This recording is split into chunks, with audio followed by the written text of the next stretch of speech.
And I'm live. I'm Don. It's late. I'm up. Ho, ho, ho. How the heck are you guys? I believe that's how I usually start all this. It's been so erratic with me doing these lately that, I forget how I go. But, anyways, how you guys go? Good, I hope. You surviving the holidays? I know that some people this time of year get on the verge of wanting to murder somebody, and that's a good reason to watch a Christmas horror movie, I think. World of Enzo from Twitter. Good evening. Nice to see you. Welcome, welcome. First time, I believe. Ben Grimm is here. Hello, Ben. Nice to see you, my friend. Ben is super knowledgeable, so I always enjoy when he pops into the chat, and he always got good stuff to contribute. Um, anyways, as I was saying, tonight we're going to be watching A Christmas Horror Story. This one is playing on AMC Plus or Shutter. I think AMC Plus, whatever. I get them confused. Um, but it's I don't know, an underappreciated one, the way that Trick or Treat, the Halloween movie, is kind of the Pulp Fiction of Halloween movies. This is kind of the Christmas version of Trick or Treat. It's an anthology story, then they kind of overlap, something different and weird.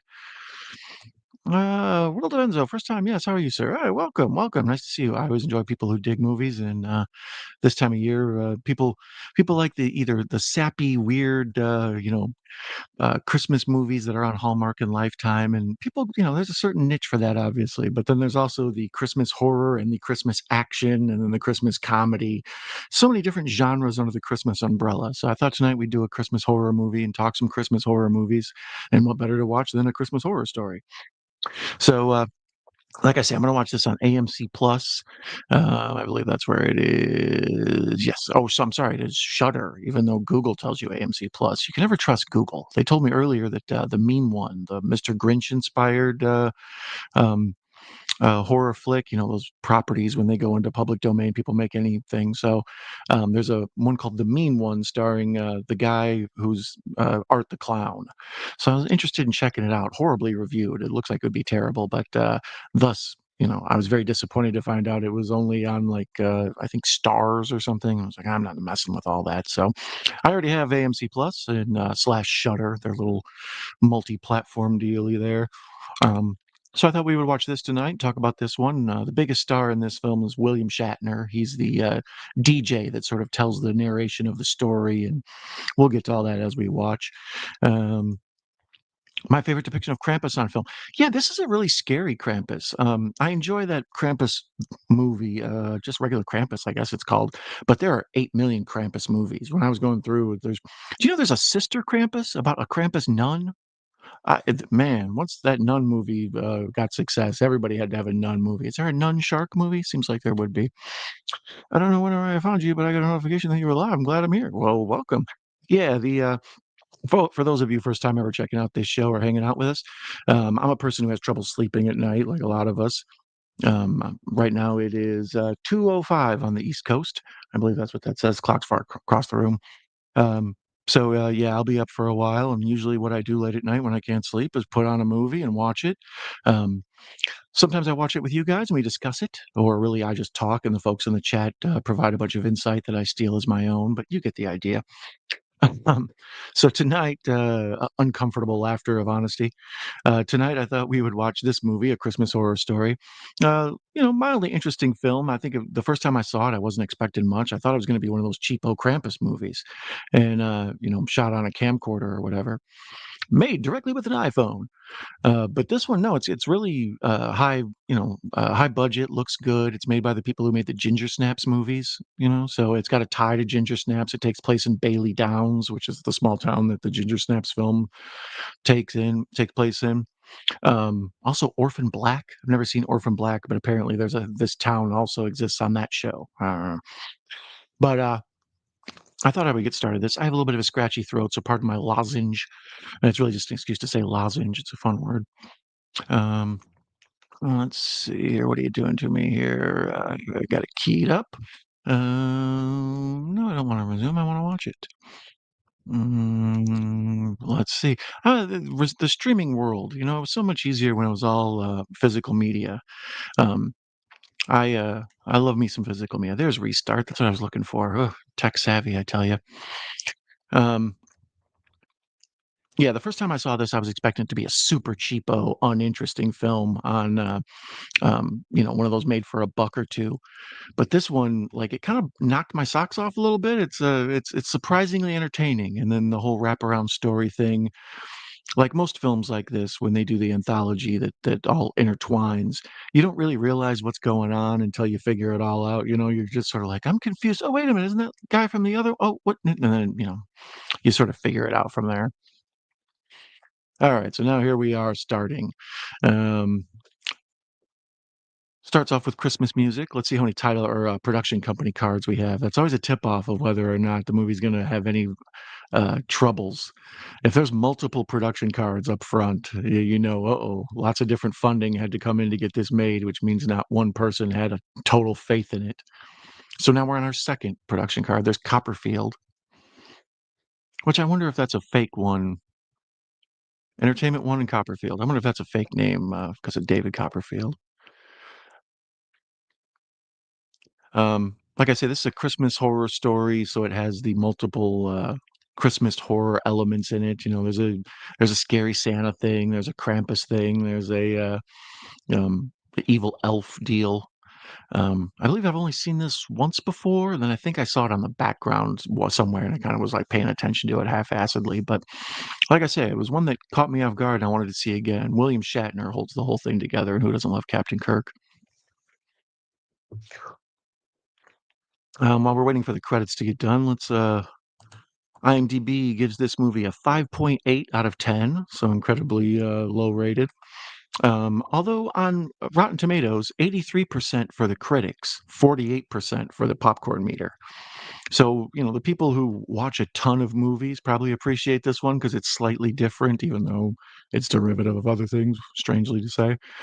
But the regular film going audience just looking for a fun time is like, it's kind of muddled. And I know one of the complaints is that the anthology like stories in this should probably be told more like Creep Show or Tales from the Dark Side of the movie, something like that, Body Bags. But the fact that it does the overlap Pulp Fiction, trick or treat thing sort of ends up making it slightly confusing for people. But I'm not against a movie making me work a little. And finally, we're to the title card, Christmas horror story. So I don't know. It took about like 2 minutes to get to. Not bad. We're moving at a nice clip. Um, Once again, the Well, see, that's a nice pushing. That's all good effects. This used to be done with models back in the day, but now everything's CGI, so it's not as impressive as it used to be. But we do the push in on Christmas Eve into this like sort of Christmas castle thing while it's snowing. Looks like it's at the North Pole. Um, I one time a couple years ago, I did a series of Christmas movies to watch. 5 best plus an honorable mention for Santa Claus movies, Krampus movies, Christmas horror story, Christmas action, Christmas comedies. So I watched a ton of Christmas movies to figure out all that and rank them and figure out what 5 I would recommend. And this was just somewhere in that haze of watching all those Christmas movies. I think that's part of the reason I like it.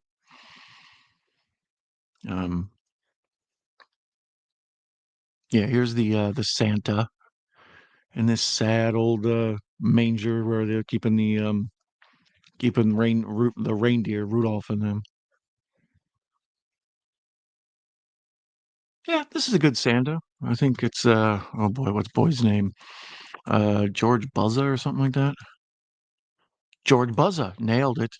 What else has George Buzza been in? I bet he's got more than 100 credits. He's a dude who's in a lot of stuff. 175 credits. He's the voice of Beast in X-Men '97. Um, what do I recognize George Buzza? He was on Camp Lake Bottom. My kids love Camp Lake Bottom. We found it on Tubi, and I was just like trying to find something to keep them quiet. And it's this cartoon show where the kids at a camp have like a zombie and a Sasquatch as their camp counselors, and it's just this crazy, almost like Erie, Indiana type show where each week there's weird craziness going on. So apparently George Buzza is from Camp Lake or was in Camp Lake Bottom. Shout out to him. My kids will love it. Um, so much TV, so much TV. Um, Man, I haven't seen one movie I would recognize him. The Knockaround Guys. He worked at the gun shop. So much TV, so much TV. Um, well, anyways, George Buza, you're one of those classic that guys. Everybody loves to see you, but I don't think I could find anything that you haven't been in, but that wasn't TV. Look at me trying to stall to find a movie that somebody might know you from. Boy, no. Alfred Hitchcock Presents, the old TV show. Star Wars Droids, the old school '80s one. Quest for Fire. He played someone. He played a prehistoric man. Good. Okay, there you go. That's about all you need to know about George Buza. Well, anyways, he's a good Santa Claus. A lot of Santa horror and Santa violent Santa out there. Violent Night and some of those. So here's Shatner doing the radio DJ thing. Like I say, he sort of hosts and wraps this thing around. Um, you know, I'm pro William Shatner. Every time I've ever seen him, I sort of like him. I know sometimes his politics and his opinions about the Star Trek fans and some other things sort of piss a lot of people off. But um, Ben Grimm says that George Buza looks like someone that reminds me of someone, right? That's what I mean. He's one of those that guys. Like I've seen him in a bunch of stuff. If you see his profile or his headshot, you're like, oh yeah, that guy. But then you realize it's like, well, he's done 110 episodes of various TV and a handful of movies, but usually he's just a day player. Um, so yeah, Shatner works as a DJ on Christmas, and he sort of ties everything together. Mostly, he talks about like this drama that's going on at the mall. This whole bit reminds me of Pontypool. If you've ever seen that movie, that's a fun one. It's a zombie movie, but it's basically a radio play. Um, yeah, mentioning that this was a Christmas horror story, I wanted to watch some other Christmas horror movies, but so many of the people who I collaborate with and appreciate their work of did all a bunch of the ones that I really enjoy. So I saw my friend Texas Hardcore Russell. He was doing Better Watch Out. If you haven't seen that one, that's a fun one. It's kind of like if Quentin Tarantino rewrote Home Alone. Like it's just this insane like home invasion movie, but it's got like two kids trapped in the house. Pretty fun. Um, I thought about doing The Lodge, but apparently The Lodge isn't on any streaming networks. If you haven't seen that one, it stars Elvis's daughter, Riley Keough, and it's like this creepy, almost Stanley Kubrickian weird trip out movie. Lots of like bizarre imagery and twists and turns, but it's fun. It's interesting. It's one you need to watch again. And then of course the classics: Silent Night, Deadly Night, Christmas Evil. I was looking for Tales from the Crypt, that old classic, the Larry Drake as Santa Claus episode. I think it's from maybe even season one. But Tales from the Crypt isn't streaming anywhere. I was like, what are you doing, Max? It should just be like an all the time thing. That should be up there with like The Sopranos and The Wire and stuff. It's like, why aren't you pushing Tales from the Crypt?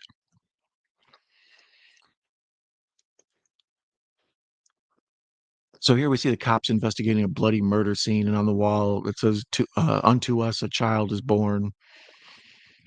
So there's all these like Christmas themes that play throughout, and like I say, it's very derivative of Trick or Treat. You feel like you're watching a story, and then you sort of notice people in the background, and they turn up in other parts of different stories. And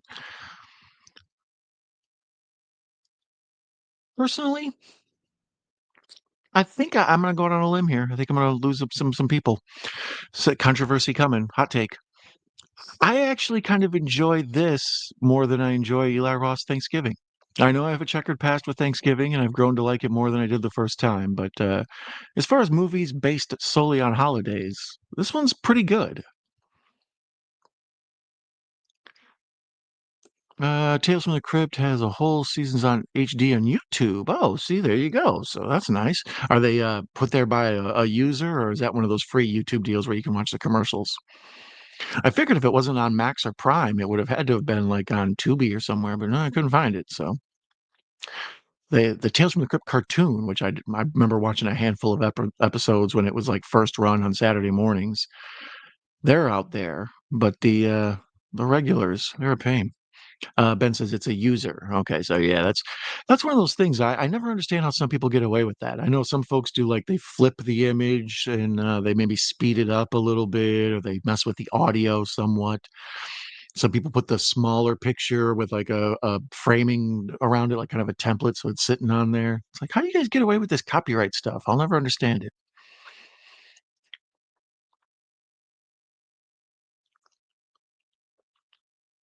Lots of good snow and Christmas scenes in this.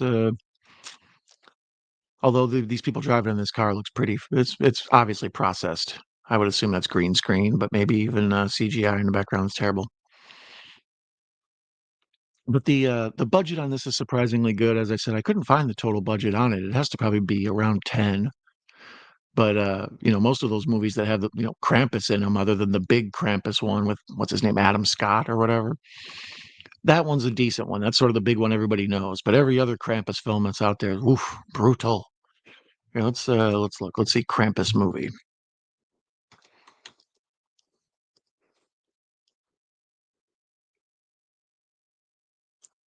Krampus movies. What do we got here? Krampus Unleashed, Krampus the Devil Returns, Krampus the Reckoning, Krampus the Return, um, Bigfoot versus Krampus, of course, Natch, Krampus the Christmas Devil, Lady Krampus, which little Midol, maybe some Motrin. You can get through that. Um, Krampus Origins, and that appears to be all with the Krampus, Krampus the Christmas Devil. But then there's all sorts of others that have Krampus tied in. They list the Saint here. The Saint is one I don't know if I would call a Krampus movie. I think it's called The Sint. It's made by the guy who made The Lift. What's his name? Dick Maas. He's like this Dutch filmmaker, I believe he is. He made kind of an evil Santa movie that used to play on Netflix a lot. It's often called The Saint in America, but like I said, when I watched it, it was called The Sint. Um, yeah, and it's kind of this like bishopy sort of Santa who comes to life to wreck everybody, and it's pretty amazing. Um, Speaking of that, I was also mentioning some other good ones to watch. I believe my friend Russell also did Rare Exports. I know somebody recently did. I saw it go by. That's another one I would recommend as far as Christmas horror. It's made outside of America, but I would definitely recommend it. It's fun. These people find Santa trapped in a block of ice, and they start to thaw him out and realize it's not Santa. It's not quite Krampus, but it's still pretty evil and fun. Hello, my friend Pugwall, Mary Owlmiss. Welcome, my friend Matt. Matt is a one of my closest friends and collaborators here on YouTube. It's nice when he pops in. What time is it there, Matt? That new Rock X's movie Red One had Krampus in it. Okay, see that one's another one. I thought about doing a first time watch of that. I may still have to. We'll see. I've heard all sorts of insane stories where that movie was supposed to cost like 80 million and it ended up costing like more than 200 or some nonsense. Like a lot of delays in making it. I guess The Rock was difficult on set. That was when he was going through his feeling himself thing regarding like Black Adam and trying to take over DC and whatever the hell he was up to. But the commercials for Red One looked interesting with like the evil polar bears and whatnot. 7:24 here, my friend. Oh boy, that's way too early. Unless that's nighttime. I'm assuming that's early there. Um, yeah, Matt is abroad. Well, he's a gentleman, but you know what I mean. Sorry, that was terrible. So we've got these three kids back in the movie. I'm not talking about as I make a bunch of noise. We got these three kids, and they're breaking into a school. Who I think there's some sort of thing where they think there's haunted ghosts in there, and I guess all ghosts are haunted, aren't they? Casper, he seems like a haunted person. Um, so they go to the school to try to like figure out this ghost story thing. They're doing kind of the ghost hunters deal, and they stumble onto this whole thing about like it's a school there where some girl ended up getting pregnant and the evil nuns there made her have an abortion, and there's this weird body possession thing. Like it's a bit jumbled. I agree that story might work better as a segmented anthology instead of overlapping, but fun nonetheless. The Rock got paid 50 million for Red One, the highest paid actor for a single film. Says, yeah, The Rock was he was on a string there where he was just kind of ruling the world. I think at this point, folks are kind of burnt out on him. You get Rock overkill, and it's a shame because when Vin Diesel was at the height of his fame, I remember telling people like, I don't understand what Vin Diesel has that The Rock doesn't. Like, I think you could replace The Rock in most Vin Diesel movies, and it would be a better film. And sure enough, then Rock ended up taking Vin Diesel's place. So there's the first shot of a Krampus in this. They're staying at Grandma's house, and the kids playing with like these figurines for Christmas, and one of them is Krampus, or they call it in here what Krampus knocked or whatever.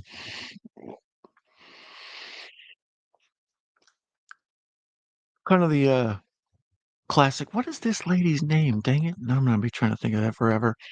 This older woman, she's a that lady. She's in a ton of stuff. Corin Conley, is that her name?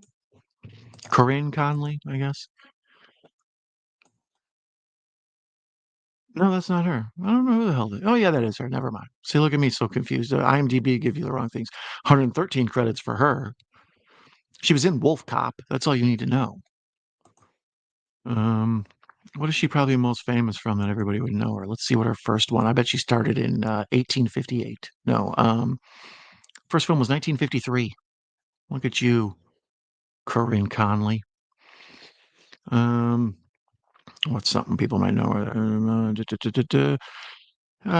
She was in Hogan's Heroes. That's all you need to know. Like right there, the new Dick Van Dyke Show. I didn't realize they redicked. Um, so much TV. Yeah, I think that's the thing with this movie is they get recognizable faces because most of them are TV actors. Goosebumps. Um, that's a good way to get people to step up. It's like, hey, these people have really good like recognition as far as audience goes, but people can't put their finger on where exactly they know them from. Yeah, Corinne Conley. I don't know anything I would flat out say I recognize you from, but I've seen you in so much. You're another TV hero, and I applaud your work and your endeavors. So there, the Krampus figurine I was talking around got busted, and that's always a bad sign when they have a slow push in on a broken Krampus toy. You're asking for trouble. There's a bunch of elves at Santa's village,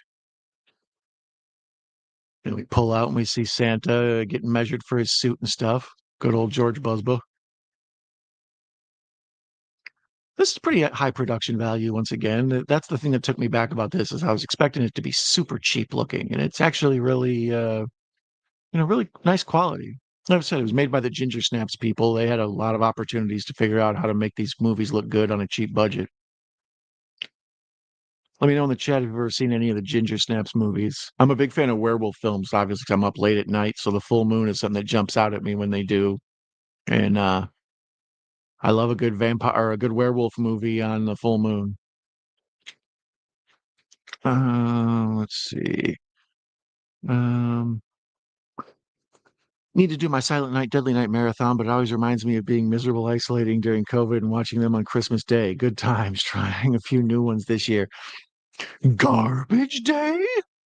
Um, yeah, the Silent Night, Deadly Night films are fun. I've always been a Christmas Evil guy, but then the original Silent Night, Deadly Night. After that, they kind of just get weird. I mean, all these movies are weird. They're bizarre Christmas movie. Officer Krampus is here. Echo cha cha cha settle. Welcome, my friend Echo. Nice to see you, buddy. Um, big fan of Echo. Big fan of tacos. Christmas Bloody Christmas, sadly, I didn't enjoy. Although I liked VFW that same dude did. Couldn't get into Adam Scott's Krampus either. Man, my mouth don't be mouthing. Let's try that again. Christmas Bloody Christmas, sadly, I didn't enjoy. Although I liked VFW that same dude did. Couldn't get into Adam Scott's Krampus either. Yeah, I enjoyed the Adam Scott one, but which surprises me because that was one that I heard from a lot of people I would like, and whenever I get, over reviewed, I often go into it with a bad taste, like, there's no way I can live up to it. But I put it on late one night and kind of enjoyed it. I kind of well, obviously I watched this ahead of it, so I must enjoy this maybe a little more. I found this more rewatchable just because there's so much to like rewatch. You know, the Adam Scott one is sort of a it's just a fun family horror comedy. It's got some cool, like big budget action stuff in it, and it looks really good. You know, that's the thing with Hollywood movies versus independent movies. Is Hollywood makes some pretty movies. Independent movies, sometimes you see some real trash.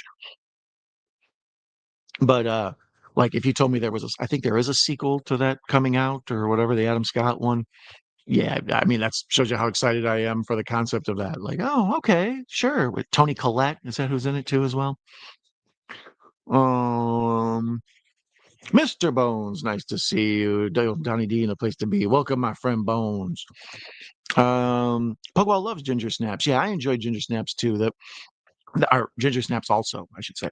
That first one I've watched 3 or 4 times now. I still haven't seen 2 or 3, which is weird because I enjoy that first one so much. I don't know. I keep thinking I'm gonna marathon them or something.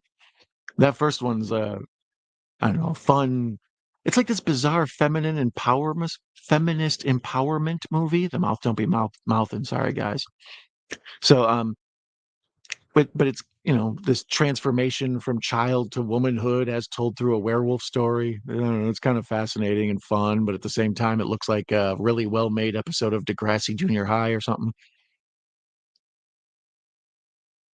But I enjoy the characters and all that. That's a fun one. The Ginger Snap film, that first one. Like I said, I haven't seen 2 or 3. I've heard that they're worth all seeing, but it looked to me like the production quality went down as they went along. Christmas Evil, love it too. Yeah, Christmas Evil's kind of a I don't know. That's one I think I saw early on in my renting VHS days, and just the cover of it, and when I was a little kid. So the idea of a scary Santa movie, like who would do such a thing? Actually, when Christmas Evil and Silent Night, Deadly Night came out, they were protested by family groups back then because they were saying that they were, you know, destroying the good faith and happy or whatever of Christmas, and undermining the joy in people's hearts, yada yada yada. It's like people have been losing the joy in their hearts for years. The way you do Cha Cha Cha Cero reminds me of Dusty Rhodes' Elbow. Yeah, pretty much. Um, I'm a son of a plumber. My name is Officer Echo Krampus, and I have a warrant for your arrest. Come on here with your hands in the air. Don't make me throw a fart bomb in there. Look at you. It's got a Dr. Seussian. Um, well, congratulations on making the squad. I knew you could do it. You went to Krampus Police Academy. He uh, he did all the proper paperwork. He climbed that wall with the rope. He wore the sweatsuit like the police cadets do. He did the whole thing. So congratulations on making Krampus cop. My favorite Wolfman is in Monster Squad. I love it when he blows up and put himself back together. Yeah, Monster Squad's a classic. The Wolfman's got nards, obviously. Um, Monster Squad's a funny idea to me because it's like, well, Goonies was a success and Ghostbusters was a success, so let's just kind of mash those up and make a fun movie out of that. But the idea that they had all those Universal monsters in there, that's you know, it's kind of like that show Penny Dreadful. I like the idea of all of them, kind of a monster mashup sort of thing. Ginger Ninja, hey, hey, welcome our friend Jason from Down Under. Welcome, sir. Jason, because he's in Australia, his schedule is I'm doing my show late in the middle of the night here, and I believe he's about to get off work there. So frequently he pops in while he's finishing up his shift. So it's good to have you here, Ginger. It's Night Owl Movie Talk. Well, thank you, sir. It's good to have you here, Jason. Jason, much like Ben, big movie fan, always got a lot to contribute or thoughts. I like Jason because if I say I don't like something and he does, he'll let me know, and vice versa. I'll be like, oh, you know what's good? He's like, wasn't my thing. Our friendship is built on his honesty. He's a trustworthy man. SNDN came out the same day as Nightmare on Elm Street. Silent Night Deadly Night came out the same day as Nightmare on Elm Street and actually did better that first week because of the protests. Yeah, like I say, I don't remember if it was religious groups or just kind of like annoying moms, trying to do whatever. But yeah, there was picketing and protests, and people were like putting out ads in newspapers. Don't go see this movie. And when it was on VHS, I remember seeing it on the not. I don't think it was ever on the new release wall, but I think I remember seeing it like in catalog. You kind of walk around the horror section, you'd see that cover, like, hi there. Paperwork, paperwork. Hell, now just got the chief just super drunk. Oh, that's a good plan too. If you want to be a Krampus cop, invest in hard liquor. He didn't climb a wall with a rope. He climbed an electric fence in his underwear. Ooh, that sounds like Echo. That actually does sound more like Echo. You left the part about Bones about me singing the Spice Girls at the same time. Zigga zigga. It was the mom groups. Yeah, those were the same folks. I don't know. They weren't quite religious people, but they were like the same people who got those stickers put on the albums and the CDs and stuff, the parental advisory, uh, all that stuff. But there's busybody creeps all over the world. There was the video nasties thing over, in England and, all over the place. People who don't have much else to do in life find things to complain about and decide it's a real mission to shut down other people's stuff. It's like if it's so bad, no one's going to get into it. But if you tell everybody it's bad, you're going to drum up business for them. I've said before, I never cared about Grand Theft Auto till I heard they were talking about banning it at one point, and I was like, now I got to check it out. So these kids are still doing their ghost hunter thing in this old school, and every now and then we get a ghost pop up behind them. Relatively fun and interesting. But did you guys ever see Grave Encounters? I think that's probably the best movie about ghost hunters. I mean, other than Ghostbusters, the movies that mock the Zach Baggins of the world. Hey, my name's so and so, and I'm here to hunt ghosts. So now the family from who's staying with grandma is back in the processed car shop, but now it's day for night, so everything's sort of blue. Actually, since it's processed, I imagine this is just blue lighting.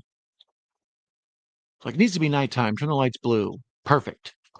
Play a cricket chirping noise, even though it's winter.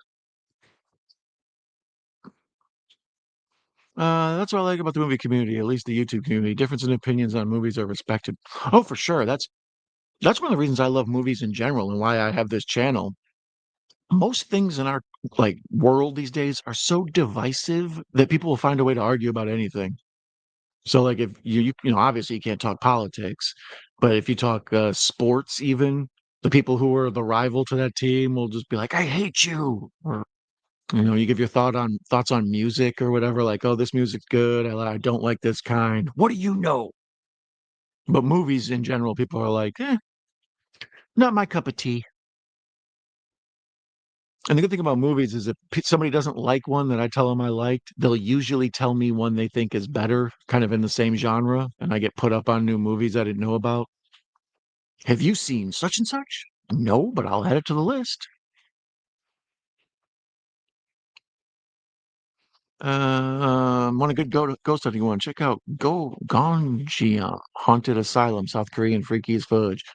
Gonjiam, huh? Yeah, no, I haven't seen that one. Because there's a lot of like that type of thing. Like I say, they make fun of the ghost adventures, ghost hunters type shows. What is it, celebrity ghost sightings, that type of thing. You send these people. It's basically a Blair Witch deal. It's most times it's used as an excuse to do found footage, which just is an excuse to like not be good at cinematography. But this one is told. Same with Grave Encounters. It's told like omnipotent or whatever. It's told outside viewing in. You don't have to watch what's going on through their cameras. I don't know, Shat. Oh, you do. You know so much shit. It's unbelievable. Yeah, Shatner in this really gives this the um, gives it the credentials it needs. It's like, see, we got a big star. Everybody knows William Shatner. The rest of these people are sort of TV all stars, but Shatner alone is worth the price of admission. Like I said, he plays the radio DJ that ties the whole thing together, kind of like the Warriors or Do the Right Thing. Like there's something really cool about that radio DJ in their own, DJ booth narrating the story, or at least sort of like refreshing the audience on the little plot points that have gone on. Unless you put the Star Wars together versus Trek, that gets wars started. It has before, definitely. Folks are saying hi to each other. I was not referring to that chat. Oh, to the chat. Oh, LOL. Oh, okay. So you were just saying chat to not get censored. But the chat's in this, bro. No chat. Bones, you ever seen this movie? Bones is Mr. Bones is one of my favorite people to talk horror movies with. He knows all the deep cuts of he'll watch the B movies and then find the good ones for me. Like he's out of all the under the radar stuff, Bones always has good horror for me. Yes, I love that flick. The Christmas Horror Story. Yeah, it's caught me off guard, as I was saying before. I expected it to be crappy and to like sit there and make fun of it. Like I saw an ad for I think it's called the Christmas tree, or is it the Killing Tree? I think maybe. And it's a Christmas tree that's murdering people. I think it's on Tubi right now. I need to check that one out. And I thought that's how this was going to be. It was one I could sit and just kind of make fun of, and like look at their mistakes and kind of like sit up on my like high perch of like look how incompetent you guys are. But at the same time, when you go through and you watch a lot of movies like that, you stumble on to the All Hallows Eve or Terrifiers and this and uh, like I say, Mr. Bones is always putting me on some good ones. The Chrome Skull movies and what's it called? The Hills Run Red. That's awful. You're right. No, don't check it out. Okay, I won't then. See, Bones is steering me away from it. Um, so here we have this family at home with the Christmas tree. This one doesn't really like a Trick or Treat when it tells the stories. It does kind of like how Pulp Fiction does. It is sort of anthology segmented, not quite like Tales from the Crypt the movie or anything, but more like we're following this story, now we're following this story, and then now we and see bits and pieces tied together. That's This one kind of cuts back and forth from story to story. So it'll tell you a little bit of this one, and then we'll cut to something else that has nothing to do with nothing. And you see what's going on with them, and then you see nothing, and then it all ties together at the end. And then there's sort of a twist at the end, which is fun. I like that. That it's like Tarantino meets Shyamalan kind of thing.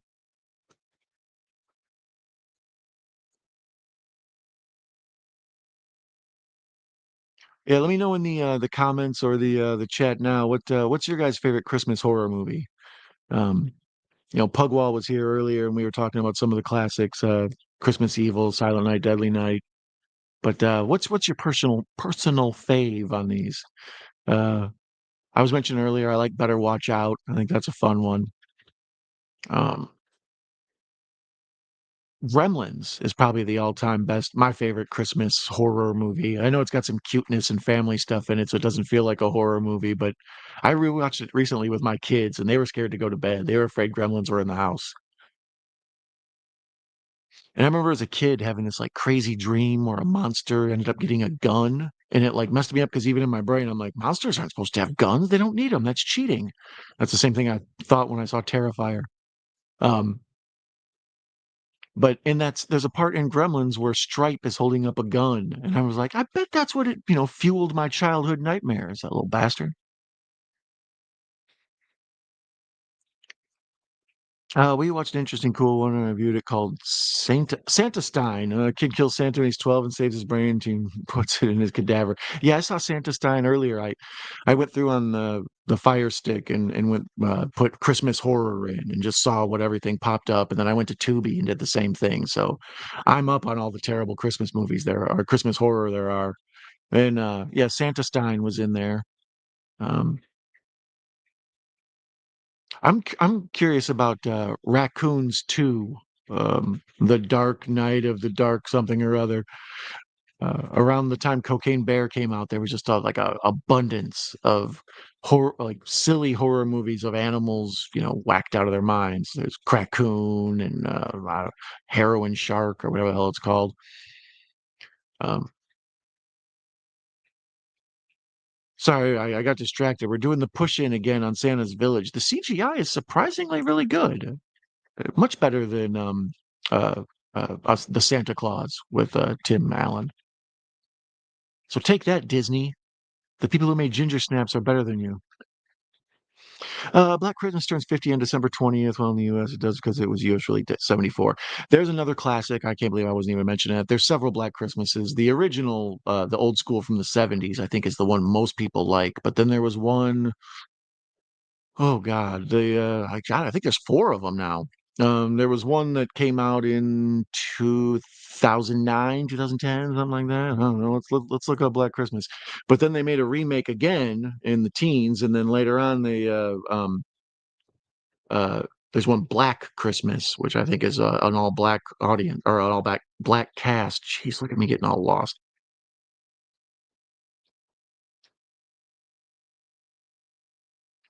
Black Christmas movies. Oh no, these are movies about black people. Yeah, okay. So there's the 2006. Okay, I thought it was like closer to 2010, but the 2006 one is it's all right. And then that remake is a remake of a remake. That one was 2019. And that one I didn't see and I've heard is I think that's the one with the black cast. Um, but I think the one from 74 is kind of the classic scary Christmas type movie. I think it and Tales from the Crypt, the original with what's her name, Joan Collins, where she gets terrorized by the Santa Claus. Later on, they made, as I was saying earlier, that famous Tales from the Crypt episode where Dr. Giggles plays Santa escaped from a mental asylum. Um, I'm reviewing Satan Sign next week before Christmas. There you go. Santa Sign. I keep wanting to call it Satan Sign, but yeah, Santa Stein. Zombievers. Yeah, there you go. That's part of the weird collection of ripoff of Cocaine Bear. I also saw one when I was looking for Christmas movies. There's a Santa Jaws. Like it's apparently a shark celebrating Christmas. I'm interested in it. I like the one where he makes skin cookies. So here now, those ghost hunters, they're down in the basement and they're stumbling through. And of course, what would you have in the basement of a school but a bunch of mannequins? Huh? I think you're just doing scary stuff for the sake of doing scary stuff there. Why don't you guys bust out a Ouija board too? Oh, wait a minute, they're lighting candles. They're on the verge. Hobbs reviewed Santa Jaws, lol. Yeah, Hobbs is another one good for finding some terrible LB movies. That one's playing on Tubi right now. I looked at it. It just I didn't know if I would. A movie like that's perfect to do a first time watch of because the whole time you're just like, I didn't think they would have the balls to try that. But this one is more of a need to see it, a pre-watch daddy, as Bones calls it. You need to watch this one without me rambling and give it a look see and follow the plot and see it through till the end, and then maybe watch this again with me rambling or anybody rambling. Really, I find I'm good on that one. Are you good on the Santa Jaws? What about the Killing Tree? You interested in the Killing Tree? I don't know. There was a couple of ones on AMC Plus slash Shutter, whatever. I get them confused. Apparently, you can buy just AMC Plus without Shutter. So, but I need my Joe Bob, so I had to get Shutter. Um, and there was a handful of Christmas themed ones I'd never heard of that looked decent. Looked like they were higher budget. Some of them were like AMC exclusives or Shutter exclusives. Has anybody seen Terrifier 3 yet? I imagine a lot of you folks listening to this probably have. I'm a fan of Terrifier 1 and 2, so I'm interested in 3 to see what's up with Art the Clown as Christmas whatnot. Is his little weird ghost girlfriend still there? I got questions.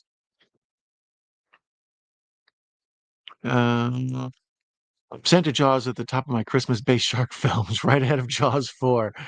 Yeah, that's right. Jaws 4 is kind of technically a Christmas movie. Because don't they leave for everybody gets killed and they just get mad and they go on vacation and the shark's there waiting for them in the Caribbean. But as I recall, yeah, they were leaving the holidays to let's go on a nice vacation. Or does she get the vacation from the kids for Christmas? Something like that. Officer Krampus will have to give you $5,000 fines for talking about zombievers. That's pretty pricey, Echo. I agree. I have a letterbox list of over 300 Christmas-based horror. Holy crap! I didn't realize there was that many. I mean, I knew there was a lot out there. I didn't realize there was over 300. But like I said, with the LB ones that people shoot on their iPhones and stuff where the movie is not professional, like what's the word I'm looking for? Yeah, I guess professional. It's not something that should be sold. It should be something that you could probably see for free at a horror con or something, but not quite worth watching commercials for or whatever. So there's always the probably a good 150, 200 of them that are like made for a budget of less than a 100,000 or whatever. Give me a good $6,000 movie any day.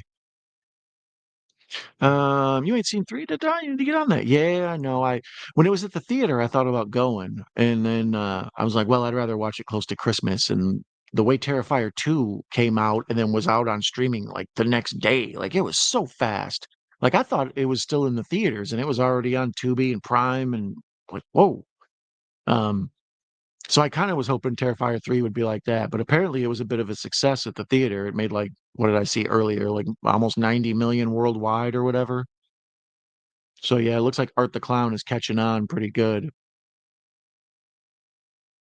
As I was saying, I originally was interested in maybe watching the Mean One, the horror movie about the Grinch, tonight, but they moved it from Tubi or wherever the hell it was over to Stars, and I was like, I'm not getting a 7-day trial just to watch this. But the Grinch in that is played by the same dude that plays Art the Clown. David Thornton, whatever. Sorry, no offense to Guy. I'm not familiar with your work yet, other than Art the Clown. Schools at night are creepy. There's a lot of like kids in schools after dark movies. What's it called? The Woman in Black or something like that. And well, even the Never Ending Story, where that kid's locked in the school all night in the attic. I always think like, what the hell? Let's see. I gotta fund that Echo Thong somehow. New at the Echo Zero merch store, the Echo Thong. In Jaws 4, the first kill happens while they're bears singing Christmas carols and they go to the Caribbean while it's still Christmas. Okay, yeah, I remember, like I said, it was like a sort of a let's go to a warm weather holiday, and the movie starts off with how cold it is. Because I remember thinking, like, I didn't know that sharks could attack when it was that cold or would be interested in being in water that cold. Apparently they were. I don't know. I'm not a shark expert. I know what I know from Jaws, and everything else is useless. Uh, Ben's your guy. He helped me find a hard find one called Blackout, aka Basement Monster. It's like a low budget knockoff of Aliens, and the monsters look like a cross between humans and xenomorphs. What's that called? Blackout, aka Basement Monsters. I'll keep an eye out for it. I'll put my hand on the train tracks and hope it comes down the line. So now we're back to this family that they keep jumping to every now and then, and they got the least amount of Christmas stuff up. They're like putting up their tree and stuff, as where everybody else is like dealing with Krampus and Santa's planning his big whatever he's planning.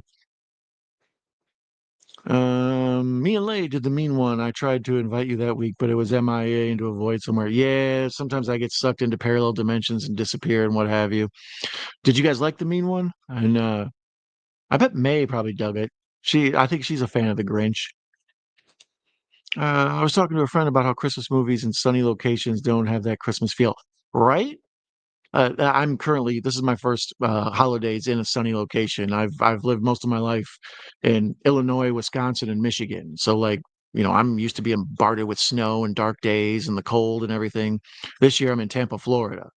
So like one night I was walking down the street at like 11 at night taking the garbage out or something, and everybody around me is a lot of non-English speakers or English as a second language speakers. Just people were listening to loud Latino music, and there's all these palm trees decorated with Christmas lights, and it's like 80 degrees out. And I'm just walking down the street thinking, it's like some Christmases are a trip, man. I remember in Invasion USA, there's like a 2-second scene where they show Christmas in Florida, and it just all looks ridiculous. Like there's no snow, everything's just like there's even a palm tree in one of the shots. Just waking up again to remind you to get your Night Owl Misfit style shirt. Love mine. Oh, thank you, Matt, for the free plug, and I'll pick that up, ball up, and run to the end zone for you. You can always get Night Owl merch available from Night Owl Movie Talk Store. There's a link in the description of this video. Um, Otherwise, on the title banner of the Night Owl Movie Talk homepage here on YouTube, there's a link to anything you need to find, my social media, whatever. You can go get yourself a Night Owl shirt. You can get this fantastic blanket right here. Um, Socks, a variety of probably legally actionable ripoff, or I should say knockoff, homage. type things. We got a Misfits shirt, Misfits style shirt, I should say. We have a Batman style shirt, a shirt to the mighty Spork. Somewhere along the line, I started using spork to replace swear words during my streams, and I think I'm gonna have to get back to that. Yeah. It's a sporking good time. I spork you. That's too sporky. Now I moved into Sporkus Smurf. I grew up in San Diego. It was never cold on Christmas, but I just associate the holiday with cold weather. Yeah, me too. I when I watched Game of Thrones and they have that whole like we the North and like the people being proud that they're ready for winter coming and stuff. It's like a different breed of person who appreciates the cold weather. I know folks who are totally cool with the earthquakes in California, but the idea of having like a 12-degree day makes them terrified. But I've always sort of enjoyed as Elsa said, the cold never bothered me anyway. But it was a badge of honor being down here. Towards the end of rainy season, I lived through two hurricanes. So now I've lived through two polar vortexes and two hurricanes. The polar vortex is like when the winds shift and they push cold fronts towards the Great Lakes area and a bunch of other parts of the world. And it's colder there than it is at the North Pole. Like legitimately, they show the weather in Wisconsin, and they show the weather at the North Pole, and it's a degree or two colder. So up yours, Santa, you big sissy. Um, yeah, Ben, as I recall, moved around a lot. You've been a lot of places. Ben's got good travel stories and been all the different places he's been. Ben, Jaws 4, are you talking about cruel Jaws? There's so many Jaws. What's the deal with that, guys? Like, is the word Jaws just not like legally actionable? Like, can you not sue somebody for using the name Jaws? Like, it seems like if you make a shark movie and you call it Jaws, that you could get sued, but apparently not, because there's a ton of Amityville Jaws and uh, Leaving Jaws Vegas. I just made that one up. I don't know what May like. She hates us now, like you. Oh, I don't hate you. I never would. I haven't seen May as much lately. I haven't been on the Instagram, and most of the time when I do catch May, it's she's in the chat somewhere. I know her and Larry watched The Nun a few months back, or The Nun 2, I should say. And I was meaning to check that out. This is time for my usual shout out to at the Horror Cat Dad here on YouTube. One of my main tag team partners and best buddies. So be sure to check out the work of what is it, at Mayanne? Is that what Mayanne's handle is? I know she's under Cinderella. You can probably Google that and find her or search that. But my man, the horror cat dad, he's always got the bomb stuff. Same with my buddy Pugwall, and same with Mr. Bones, same with Ginger Ninja. A lot of my friends always got the bomb content. I think that's how we became friends. It's like, hey, I like what you do. Let's be friends. There was a review on my channel for the mean one. Well, see, look at you guys all beating me to the mean one. I'm glad I didn't do it. That's why I didn't do some of the other ones I was thinking about. Is you guys always beat me to the good ones because you have good taste. Damn you! It's hard to recommend things to people who have good taste. They've already seen it. Now, no, Jaws the Revenge. Yeah, yeah. A lot of people don't consider Jaws well, they try to block it out of their memory. They say Jaws stops at 3, which is weird because a lot of people hate 3.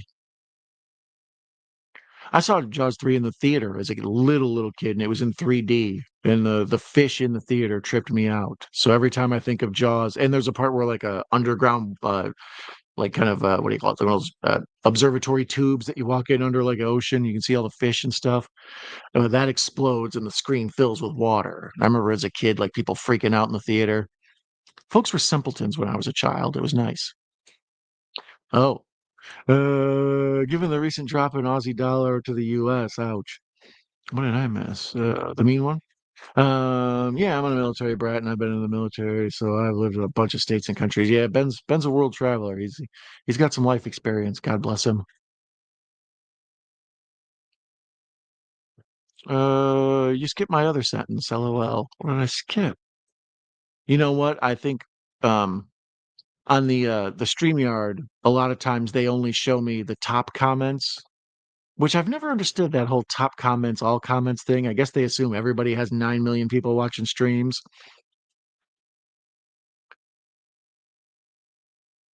Uh, She hates us now like you is the last thing I got you got. And oh, but let's get rid of this. I like the voodoo that you do. Oh, go on, you. Yeah, Bones and I have been buddies. I stumbled onto our friend popping the popcorn, Katie, and she'd been friends with so many different people. I was able to meet a lot of different folks, and I think maybe I stumbled onto Bones from there, and then and same with Hobbs, our friend Kal-El Daly, uh, and then like I've mentioned before, the Cinephile Sanity crew, Sean and Texas Russell and Juno. I've met a lot of people through them. You know, my boy Larry, he well, actually, one of my biggest hookups of meeting people on YouTube is my friend Gareth from Video Tasties. Like he's a really good content creator, and I always enjoy him and his personality and his thoughts on films and stuff. But he's always got just a collection of cool people that flock to him, and it's like I believe that's how Matt and I met. Hugwall. You got to click the live chat tab and not top comments. Yeah, that's what I was looking for.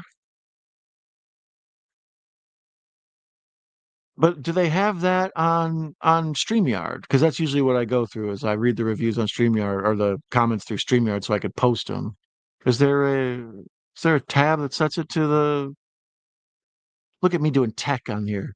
But anyways, I'll try to figure that out sometime. Because yeah, sometimes the YouTube does the weird thing where the YouTube, I'm officially 115 years old. Are you watching the YouTube? Um, Sometimes on YouTube they do that stupid thing, yeah, where you got to toggle it. So when I watch stuff on other channels, I usually put on the live comments instead of the top comments. But I don't know how to do it on StreamYard. Like I said, I'm 115 years old. I'm older than the mountains. So here we cut back to the family that nothing's going on, and we see that the Christmas tree's been torn into and all the presents have been destroyed. So he's furious at his kid. It's about to get ugly. For those of you looking for a timestamp, where am I at here? I'm at 51:25. This movie's an hour 39. So we're at the 51:29 mark. Let's go ahead and start that back up again. Oh, I don't know. Yeah, see what I mean? That's what I've tried to figure it out on here before, but StreamYard's strange. It's like you don't really get to mess with the features unless you're using it, unless you do one of those like fake streams to like practice on and open up all the tabs and figure out what's what. Took me forever to figure out how to like load videos into the proper section and how to do display. Even now, I still struggle with like displaying pictures and what have you. So now the dad thinks that the kid opened all the Christmas presents and ruined Christmas and starts beating him with a belt. You know, a nice Christmas message.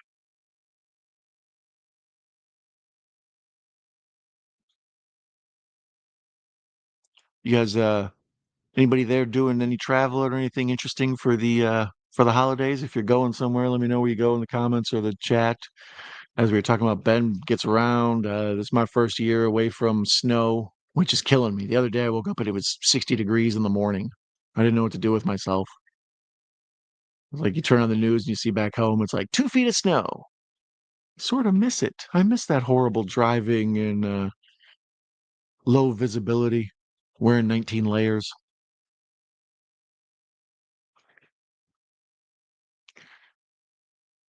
Jason Ginger Ninja, if you're still around, you ever seen snow in person? I know a lot of folks who live in the warmer climates in the southern hemisphere and things, unless they go on a mountain trip or something. A lot of folks haven't. I had a friend who was from Africa, and he saw some pictures of me in the snow, and he thought it was like the most amazing thing. It's like it's snow. It's like,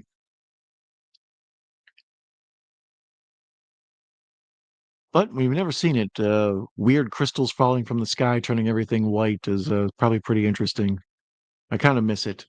I like seeing the seasons change. I like the 6 months of hellish winter, and then you get hit with spring for like 2 days, and you're like, oh, it's nice out. Then it turns into summer, and you're like, I need the air conditioning. I ain't going outside.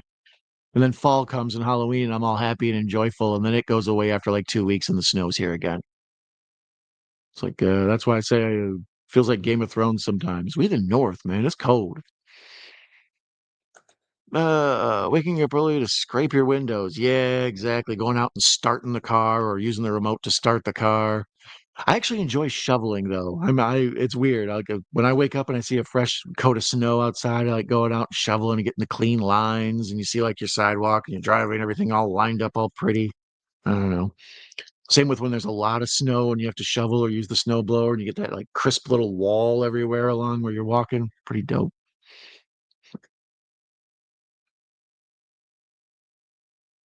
So now we're going back to the story of the kids who were staying in the basement of the school, the whole ghost hunter adventure thing.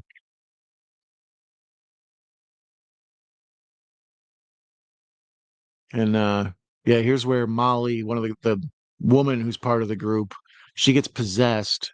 And then as I recall, she tries like seducing these dudes. And the first dude like declines and she kills him. And it becomes this whole thing about like the demon trying to be impregnated or whatever, like real kind of convoluted and all over the place, not really Christmassy, but somehow it because of the storyline jumping around the way it does, it feels like it's Christmassy. I hate the S word, snow. Really? Yeah, see, I love me some snow. I'm envious of the people back home who are getting it.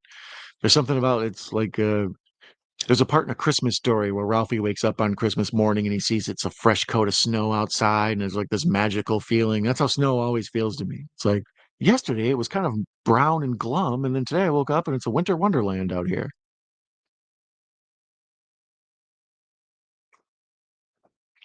Twice I've almost slipped on ice so far. Something tells me the third time won't be lucky.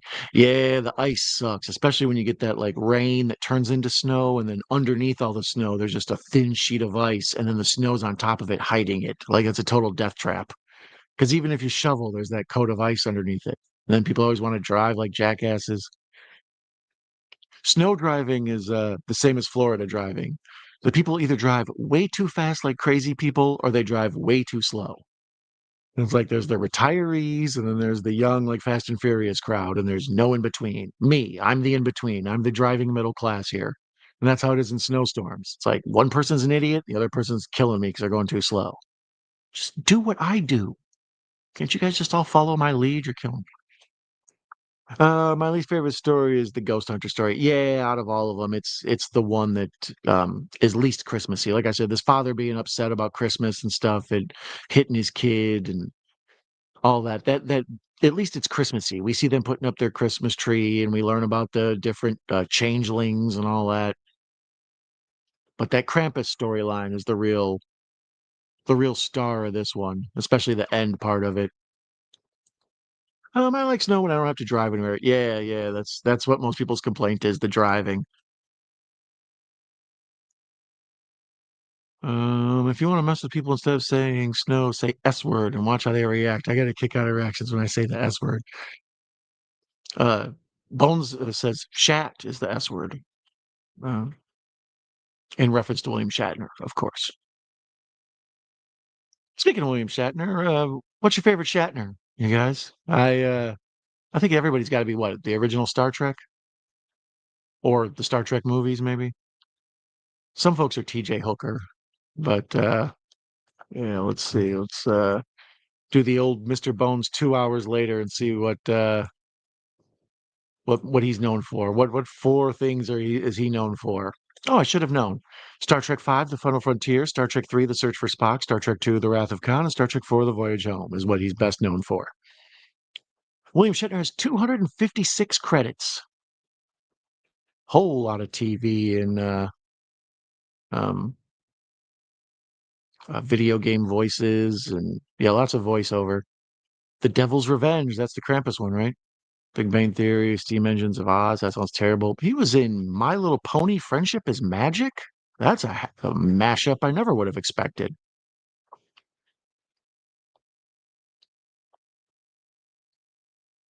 Let's see. He was on Howdy Doody. Of course he was. William Shatner's first role was in 1951. That Star Trek episode, or Star Trek, Twilight Zone episode, the classic Gremlin on the wing of the plane. I think that's one of his probably most known roles that people love Shatner for. Was never a big T.J. Hooker guy. Uh, Naked City, Twilight Zone series, Route 66, Man from Uncle, uh, Star Trek. Yeah, that's his biggie, obviously. Mission Impossible he did an episode of. William Shatner be getting around. Barnaby Jones, damn straight. $6 Million Man. He's a who's who of TV. He's done them all. Devil's Reign, 1975. Oh yeah, that's right. That's where the Michael Myers mask comes from. It's like this dude in an RV, I think, stumbles onto a bunch of Satanists or something. John Travolta in that, I think. But they made masks for the Devil's Reign, this movie like nobody's really seen or cares about, and that's where I believe the William Shatner mask came from. That they the mold for it that they used for Michael Myers. Uh, Star Trek: The Motion Picture, Mork and Mindy, Star Trek 2, Airplane 2, Paperback Theater. So much Star Trek. Loaded Weapon 1. Oh, the Tech Wars. That's right. He wrote these when he got famous from Star Trek. There was all these like Star Trek books. I think maybe he wrote a couple of those, but he did his own spin-off sci-fi series, The Tech War, and I believe they made the Tech War apparently into TV movies. I was unaware of that. I knew they were a series of novels. And there's a Tech War video game too. Wow, nice. Um, Hercules, Cosby, Miss Congeniality, Osmosis Jones, Showtime, Dodgeball. Lil Pimp as Tony Gold. Miss Congeniality 2. 2 hours later. Shit my dad says. Psych. Damn, Shatner be working. Batman versus Two-Face. He played Harvey Dent. So for those of you who are a fan of the Batman cartoons, be sure to check that out. Oh, all right. So now these the family that we keep seeing and driving in the bad process shot, they've had an accident and they're hiding out in a church. And she points out how she stole something from grandma's house, a lighter. She's like, I can't help myself. She's a klepto. She's got the Winona Ryder disease. Uh, I don't know what people just know. Star Trek Six is my fave, but he did do some good comedy, a little with Sandra Bullock. Yeah, yeah. I think that's why I like Shatner. I either think of him as Captain Kirk, T.J. Hooker, or comedy guy. I'm a fan of that Twilight Zone, but um, I think that Devil movie is where the Shatner mask came from. That came Michael Myers mask. Yeah, Ben knows. Ben always knows what's up. After they killed off Kirk in Star Trek Generations, he wrote a book where Kirk is brought back from the dead using Borg tech. I think it was. Yeah, I didn't never knew the whole Tech War series or whatever, but I know he's a writer.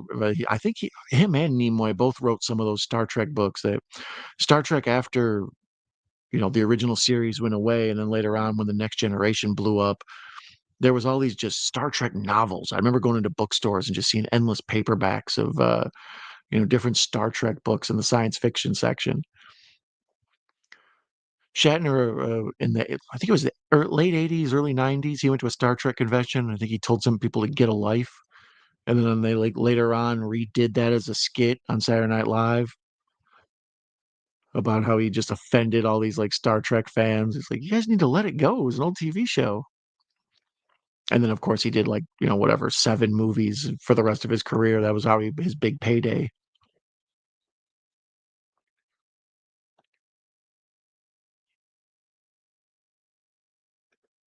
So here we see the husband explaining how he was working hard to give his wife all the stuff that she wanted, and she thought that he wasn't interested anymore. And it's like this sweet kind of romance thing. With all horror movies, you got to add in some sort of melodrama. Otherwise, you just don't care about the people.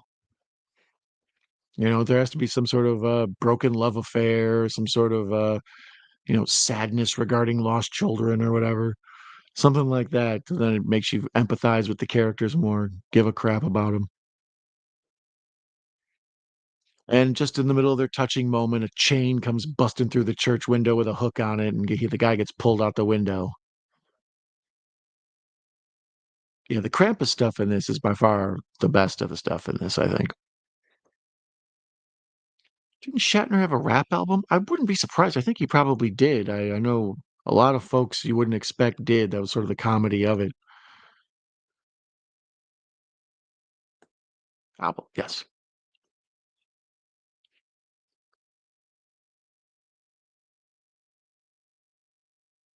I remember one of my favorite commentaries to listen to on disc is the one for Star Trek II: Wrath of Khan. The guy who directed it, Nicholas Meyer, he did The Day After Tomorrow and I think Star Trek Six and some other stuff. The Undiscovered Country, whichever one that is. Um, and he said that the key to directing Shatner is you have to make him say his lines over and over, like, do 80 takes if you have to, because the first 20 he's going to be William Shatner. And it's like, no, man, I need you just to act normal. Could you not be a weirdo?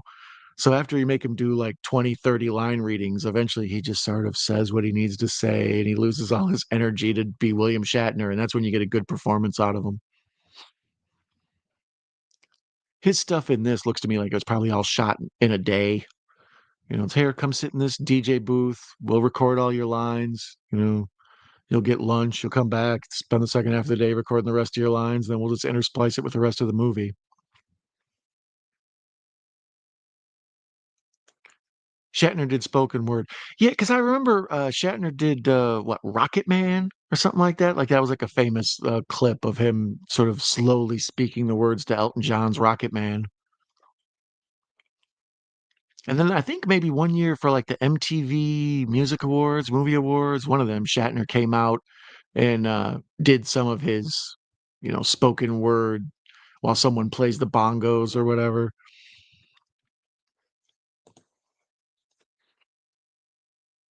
But then again, if Randy Macho Man Savage could do a rap album, anybody can. Brother. Oh, yeah. So here after the what's her name, Molly, she's been she's been possessed by a succubus and she tried to get down with the first dude and he wasn't having it, so she killed him off and now she's getting ready to climb on top of old boy. And he's cool with it. He's like, you know what? It's Christmas time, it's snowy, I'm in the basement of a school on a weird ghost adventure with these weirdos, you know. If this knockoff Emma Stone wants to holler, I guess I'll go with it.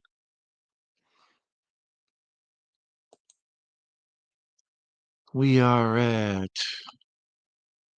106:30. So there's approximately 33 minutes left in this. I can tell that the same people who did Ginger Snaps did this. Like a lot of it, like some of the shots and some of the lighting and stuff looks like it. It looks like the best quality TV you can get. Think of the best CW show. I don't know, Riverdale or one of those, something like that. That's what the quality of the filmmaking looks like. It's not quite, Tony Scott level where every scene's a masterpiece and everything looks like it was lit for 10 hours.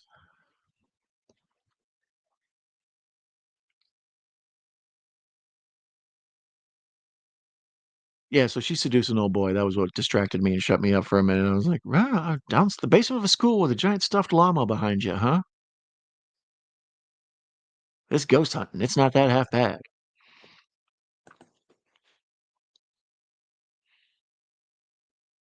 Let's see if I can find the budget to this movie because that's one of the things that intrigues me. How much did they spend versus how much did they make? Um,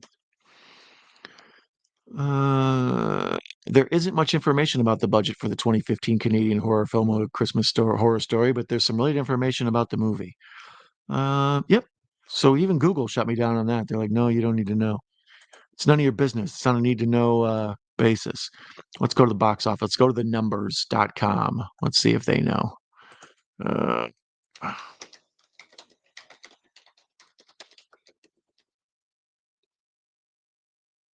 Christmas Horror Story. What do you got for me? Come on, the numbers. Oh, they do not have it on here. Oh, well, there it is. There it is. Domestic box office not available. You got a budget for me? No, they just got like no information about this. Full financials. Not enough estimates for the film. So this movie has a secret budget and a secret box office. That's one of the things about movie budget and box office. I'm always fascinated by it because it's a great way for um, I don't want to get sued. So let's say it rhymes with honey pondering. Like people will say, it took this much to make that movie, and we took a loss, so we're gonna have to write this off on our taxes. Or like you can do some real kabuki-ish money accounting stuff if a movie's involved. A lot of times there's no like laws regarding letting anybody know how much the movie made, and most of the actors don't get residuals until the movie goes into profit. A lot of these movies never go into profit, even though it's like, I'm pretty sure they did.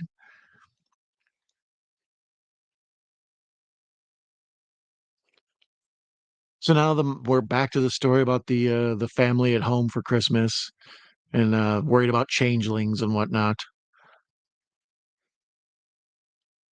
This is probably the second best of the stories. The ghost one in the basement's interesting, but it feels like it's not needed in this movie. It felt like it was a episode of Creep Show that never got made, so they just sort of weaved it into the plot here. But this one's got actual like Christmas vibes and themes to it. Speaking of Christmas vibes and themes, well, first of all, hello, Lemonia, Demonia. Our friend Lemonia is here. She's actually doing a series right now on non-traditional Christmas movies, and that's a perfect thing. I was just getting ready to talk about. Me and my friend, the horror cat dad, are going to try to get together here sometime before the holiday and watch Die Hard. I'm sure we'll have the classic, rousing, tired ass discussion of is it a Christmas movie? To me, it's unconscionable to think that it isn't. It's like, of course it's a Christmas movie. And then people will be like, well, isn't Invasion USA a Christmas movie? There's 2 seconds of Christmas. It's like, no. So I'm sure keep your eye out on my channel for upcoming watch along. Hopefully, of me and Larry checking out Die Hard and discussing all the ways it is Christmassy. Hopefully, he tries to fight me on that one and tell me I'm crazy because I am crazy. But as I recall, Larry's on the camp where Die Hard is not only a Christmas movie, Die Hard 2 is as well. I'm dropping another review tomorrow. Oh, well, there you go. Let's be sure to check out our friend Lamonia's channel. Um, yeah, I saw that you. How many have you done in that series now? One or two? I saw the video posted the other day, and then I watched it, and then I got interrupted before I got a chance to leave a comment and let you know I was one of the viewers. Uh, I like that you're doing more, not just live streams. Lamonia started off. She's worked her way up the ranks so amazingly. She started off as just somebody who hung out in the chats and was sort of a cool, fun person to talk to, and then she started doing more on-screen stuff, and then now she's doing her separate standalone videos besides the live action one. It's beautiful to watch her grow. I like Lethal Weapon as a Christmas movie too. Yeah, that's one of those. It falls in those like Shane Black type movies where The Last Boy Scout is like that, and a couple different ones where it's like the story is going on, but then Christmas is also going on too. It adds to the like feeling that the people in the movies' lives really suck because they're supposed to be home eating cookies and drinking hot chocolate. Instead, they're fighting a terrorist or whatever. Die Hard, I feel like, is specifically a Christmas movie because it's got like so much Christmas music in it, and there's so much like different Christmas trees in every scene, and there's all these like the whole thing starts off at a Christmas party, and it's about a dude trying to get back together with his family. I would argue Die Hard is more of a Christmas movie than It's a Wonderful Life. Anyways, we'll talk about that classic stupid debate when Larry and I watch Die Hard, or if Larry can't make it, we'll talk about it some with just me rambling. Die Hard 2, Lethal Weapon, and all three Xmas movies. See? I know, tear. I love that for you, as a great person once said. Hell, The Predator from 2018 is a Halloween movie, but never hear people talking about it. Yeah, the problem is nobody from talks about Predator 2018 except to make a face like I just did, like, oh yeah, that movie. So now we're back to Santa, and he's fighting zombies. So he's all like kind of a jacked up, scary looking Santa. Not scary looking, but he looks tough. Like he's got kind of a leather vest, and he's got a big cane, and he's whacking all these crazy elves and zombies, and this plays to the ending of the film. But lots of good action and like fighting scenes. It's like almost a John Wick style fight with Santa and the zombie elves. Oh, there, yeah, he stabbed one of the elves with his stick and pinned him to the roof. Pretty powerful, iconic shot. They went low angle for me there. We're doing lots of quick cut, shaky cam like the Korean action films. Ooh, there he brained that evil elf. And there he hit another elf. Hit him with like a baseball bat style. This is quite a fast cut action scene. Like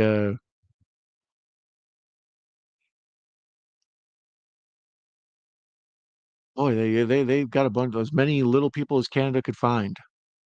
It's like if you're a dwarf, come on down.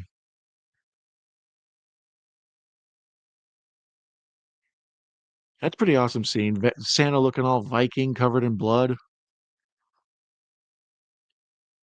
Once again, these elves are scurry.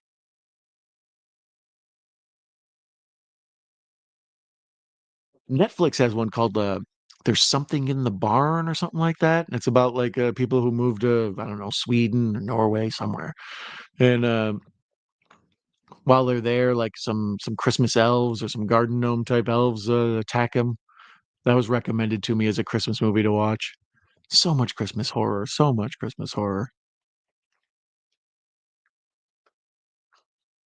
The Predator is on my list of over 400 movies that took place during the Halloween season. Ooh, that's a nice 400. That's wild. The kid uses the Predator mask to go trick or treating and kill someone. Well, the mask does.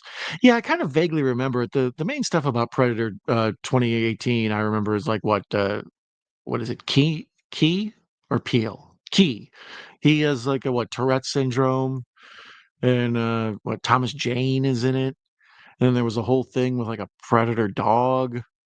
And then is that the one where what's her name? Olivia Munn proclaims that autism is just like a wave of human evolution and shit, and people were all mad about it. And there was some whole like behind the scenes controversy where some dude in the cast was like a registered sex offender or something like that, and she got all mad and said she wasn't going to come to set anymore, so they had to fire the dude.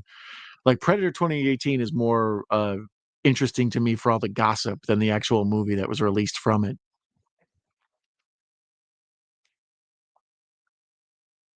I gotta rewatch Attack of the Later Hosen Zombies because I'm not sure it might be a Christmas movie. It might be. Who's your favorite on-screen Santa? That's a toughie. Um, yeah, that's a toughie. I don't know. Sebastian Cabot, A Miracle on 34th Street, the one in the 70s. Who's the one in the old original black and white one? Um, Otherwise, obviously Tim Allen comes to mind. I don't know if he's my favorite, but he's kind of an iconic Christmas Santa. Um, has John Goodman ever played Santa? He needs to. Art the Clown might be my new favorite Christmas Santa. We'll see. Fingers crossed. I read Arnold was supposed to be in it at the end, but later backed out, so they added some predator busting suit. Yeah, and there weren't there like clips of like the good guys and the bad guys riding, and the predators and the good guys or something riding on like a tank, and they were gonna fight the I don't know. There, like I say, the gossip around that movie had so much. It's like an interesting movie because of that, but the movie itself is a Billy Bob Santa. Oh yeah, Bad Santa. That's probably way up there as an iconic Santa. Um, I don't know. There's so many folks that.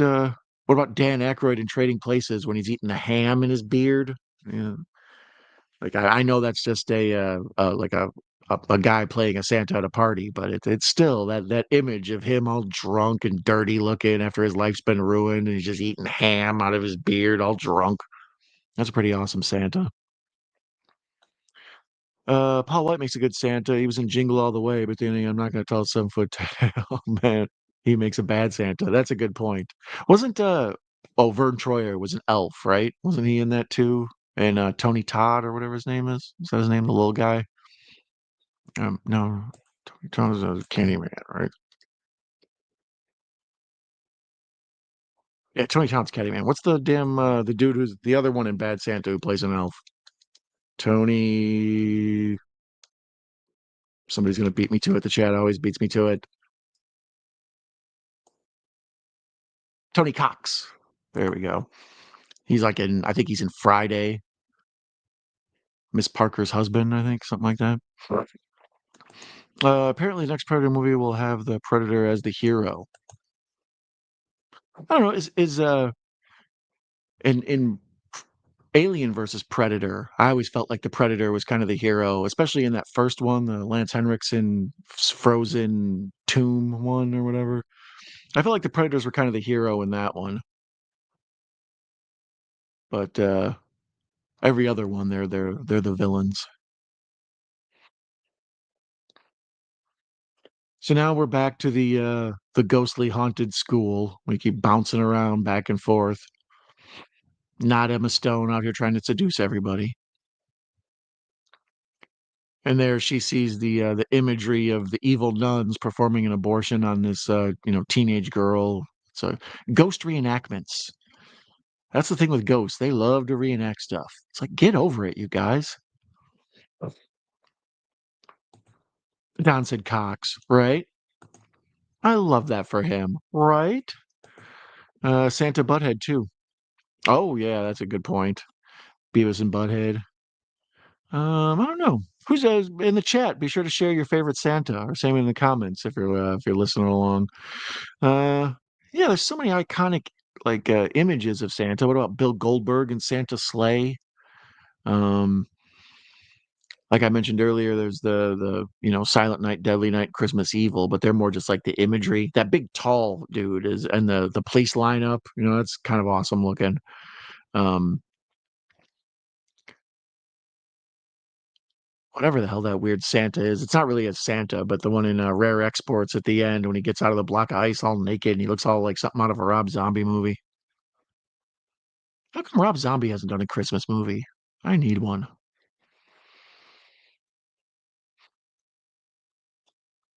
I think that Lay loves for me that I said Cox more than anything else. Bone, what are you guys doing on the Boneyard? Jesus Christ, I almost said the midnight hour, and then my brain froze. What are you doing on the Boneyard tomorrow night, Bones? For those of you not familiar, my friend Mr. Bones HPS. If you can't find him by Googling him or doing the YouTube search, do Mr. Bones Dollar Tree. That always turns him up because he's a big proponent of the Dollar Tree Theater. Whenever I'm at Dollar Tree and I see movies on the shelf, I immediately think of Dollar Tree Theater.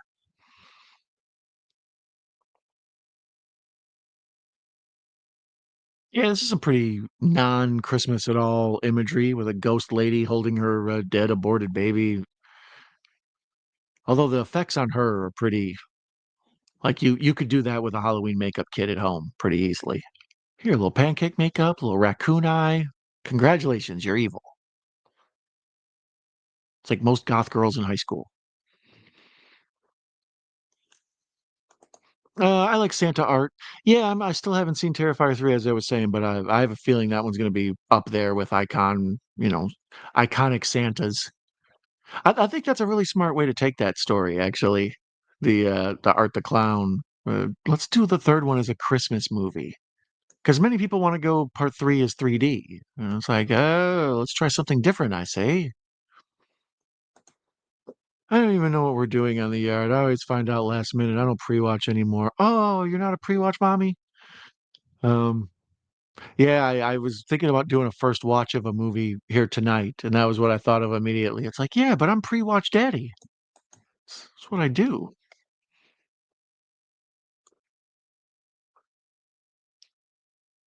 So we are at the 122, well, 123 mark of the film out of a hour and 39-minute movie. So we're winding it down here. This one, it plays to a sort of a climax that I enjoyed. I was watching it and thinking, oh, okay, I kind of like how they're doing this anthology thing where they tie together like Trick or Treat or whatever. And then it reveals that there's been something going on, aside from what you assumed was going on.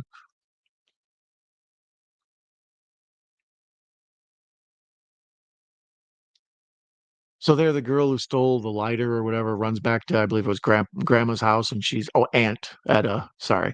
She runs back to the aunt's house and is going to return the thing she stole, thus to get Krampus off her ass.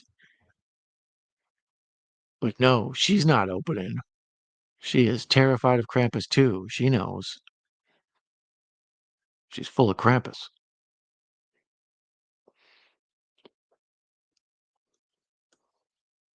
So yeah, she's banging and trying to get in. It's a reverse scary movie. Most time people are in a room are in a house afraid to get out, and the monsters are outside. She's outside trying to get in. Real role reversal. Yeah, I'm hoping that Bones pops up and tells us what y'all are watching tomorrow night. But a lot of times, Bones likes to put us on the big screen and then have me on in the background, so he doesn't participate in the chat at a certain point. I think a couple of our viewers do that. Sean, I think, is known for that. But yeah, that Krampus is swole. Yeah, as far as that Krampus goes, he's one of the better on-screen ones. It's like just a big, strong Jack dude with these giant goat horns and the white beard. And um, as I mentioned before, in the video section of my channel, there's a top five scary Santa movies where I dress up like an evil elf, and I used to do that all the time. Is do the costume bit on my channel, but I haven't been on that in a while. But yeah, I dress up like an evil elf. I got the hook chains all over me. I'd say that's my third favorite Krampus. It's this one, the Adam Scott one, then me, and then the real one.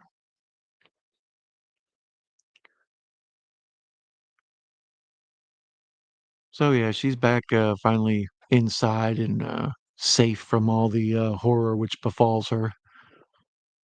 Sorry, Aunt Etta.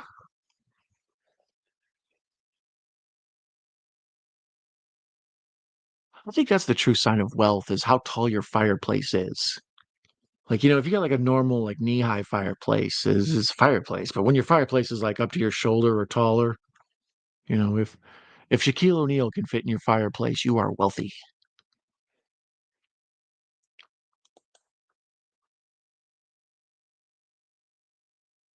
So here Aunt Etta explains the whole Christmas spirit isn't in people anymore. Your heart's filled with anger and vindictiveness until you become a hellish beast. Thus Krampus, the hunter of the wicked.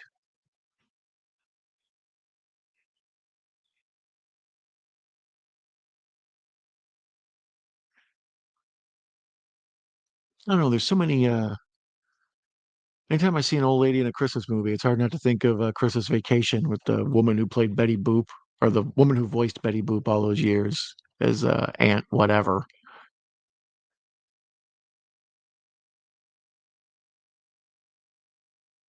Yeah, they're giving these actors a big long soliloquy where they just talk about the Christmas spirit and whatnot. This movie takes place in Bailey Downs. I mentioned that earlier because that's where the Ginger Snaps movies take place. The Bailey Downs is named after George Bailey from It's a Wonderful Life. So they tie all this stuff together. Speaking of It's a Wonderful Life, oh, there we go. There's the surprise reveal in this one. She lets the girl in so she could have this big talk about the Christmas spirit, and then the girl grows into the giant, evil Krampus, albino Krampus. Aunt Bethany, thank you. I was trying to think of her name, and she's married to that old buddy who's in a bunch of them horror movies, who's in like Tales from the Dark Side of the movie and stuff. The guy who talks like this. I think he was like in Pritzi's Honor and a bunch of other stuff. Here's Shatner back. Grace, she passed away 30 years ago. Yeah, I love me some Christmas Vacation. So yeah, here we see Shatner. They're showing him explaining. He's doing the DJ thing, and he's explaining that the local mall is just under attack, and there's all this awful carnage going on there, and his whole happy-go-lucky Christmas night DJing is really taking a turn. He's like getting drunk off his eggnog and vodka.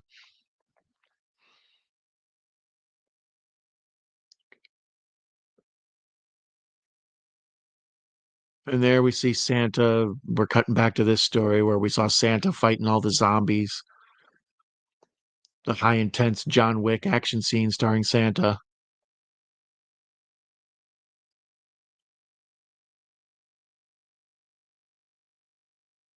And yeah, Santa, like I was mentioning, he's all Vikinged out. They got him with like braids in his hair and a leather vest and like this big, like kind of leather armor over his abs. And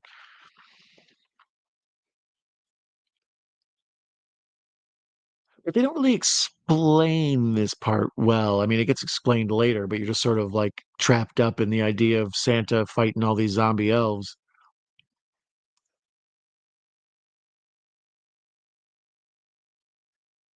Santa's workshop looks a lot like a department store.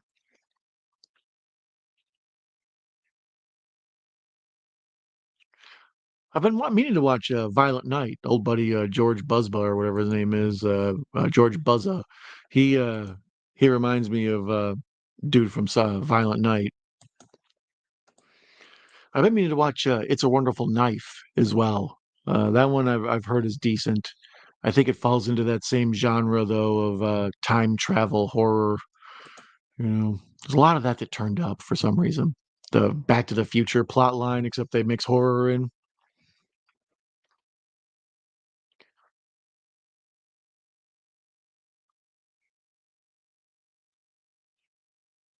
So here's where Santa finds out Mrs. Claus is a zombie now too, and he's so broken up, and we get this like, whoa, yeah, it was a total like Evil Dead ripoff scene. She's like begging for her life, and then she pops up and she's all dead-eyed out. Yeah, they do this like sweet dramatic thing where he's so sad because he has to axe murder his wife, as one does in a Christmas movie. And we're back at the stables where he's keeping the reindeer.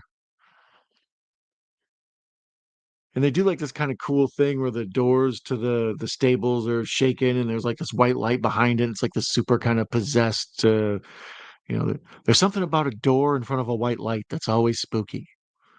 It's a whole crossing over metaphor.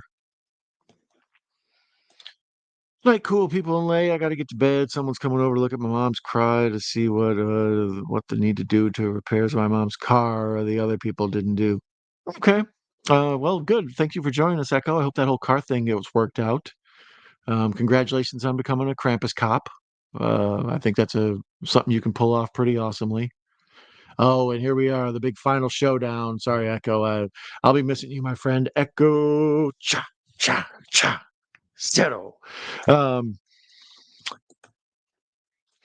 So yeah, here's the big showdown. We've had this Krampus now popping up in the last third act of this movie, and in the various other. He was in the other story, and then he had like kind of a blink of an eye in the one story, and now here he turns up fighting Santa, and these two have this big like epic showdown with lots of like I don't know, kung fu style. Like I keep calling it John Wick because that's what it looks like. It's all this just like heavy duty fighting action scenes mixed in this Christmas horror story movie. Who plays Krampus in this? Uh, Rob Archer. So there you go. I answered that real quick.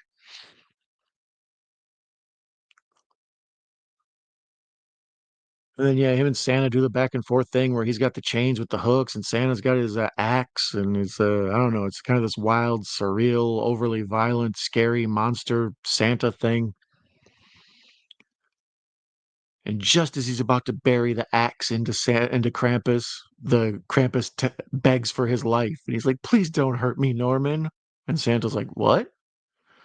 And the guy's like, "Please don't hurt me." And we cut to a different shot, and you realize that this isn't an actual Santa. This is a mall Santa who's gone insane and murdered everybody in the mall. And it's the store manager or the mall manager begging for his life. And that whole stuff where William Shatner was talking about the awfulness going on at the mall during his radio show. That's this. So that's what I mean by kind of a surprise ending. Like you think you're watching one thing, and then you kind of tie everything together by realizing there's a M. Night Shyamalan twist to this whole deal. There's all these people that there's all these bodies strewn about, and as he looks at the bodies, he realizes it's like the people working at the cookie store and the people working at the gift wrapping thing. And but at least instead of a mass shooting, it's a mass axing. X-massing? Xmas. Oh my God. Oh, my mind is blown. Holy cow, you guys just saw me blow my own mind. Oh no. Oh wow, that hurt. Yeah, so they cut back to earlier when old buddy was putting on his mall Santa outfit.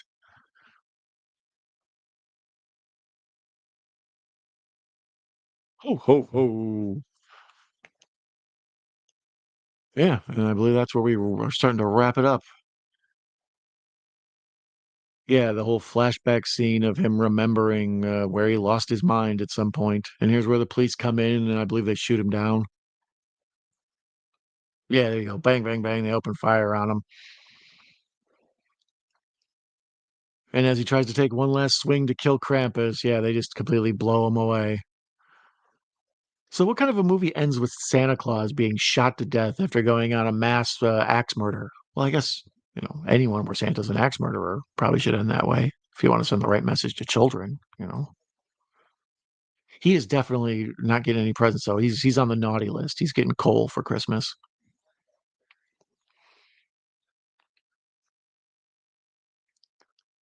And then we do this kinda, like, pull out from the mall.